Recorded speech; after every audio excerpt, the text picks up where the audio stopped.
আসসালামু আলাইকুম, শুভ বিকেল। কেমন আছেন সবাই? আশা করি ভালো আছেন। আমের সিজন কিন্তু একদম শেষ পর্যায়ে, শেষ মানে একদম শেষ হয়ে গেছে। তবে এখন অনলি ২টা আম আছে। হ্যাঁ, যদি বাজারের কথা বলেন, বাজারে অনেক ধরনের আম পাবেন, কিন্তু আসলে বাগান পর্যায়ে ২টা আম পাবেন। একটা হচ্ছে গোরমতি, আর আরেকটা হচ্ছে কাটিমন। কাটিমন আমটা আরও ২০ দিন পরে, মিনিমাম ১৫ থেকে ২০ দিন পরে। তবে গোরমতি আমটা কিন্তু বাজারে এখনই অ্যাভেলেবেল হয়ে গেছে। বাট আমরা দেখেন বাগান পর্যায়ে এসে দেখতেছি আম কিন্তু এখনো আরও হয়তো ৪ দিন ৫ দিন বা ১ সপ্তাহ বাগানে রাখা যাবে। সো পাড়াপাড়ি করার দরকার নাই, যেহেতু সবসময় একটা বিষয় মাথায় রাখবেন, আমরা আম পরিপক্কতা যাচাই করে যখন আম হারভেস্টিংয়ের সময় হয় ঠিক ওই সময়ে আমরা আম হারভেস্টিং করে কিন্তু সরবরাহ করি।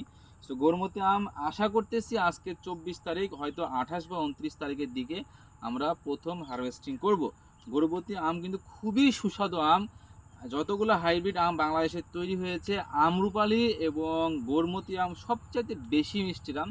যারা একবার খাবেন তারা বারবার খেতে চাইবেন। বিগত বছরগুলোতে যারা খেয়েছেন তারা সবাই আমাকে বলতেছেন, ভাই কখন গোরমতি আমটা সরবরাহ করবেন, কখন সরবরাহ করবেন। সো অফিসিয়ালি আমরা বলে দিচ্ছি আগামী ২৮ থেকে ২৯ তারিখে প্রথম আমরা গোরমতি আম হারভেস্টিং করব। সো ভালো থাকবেন সবাই। আসসালামু আলাইকুম।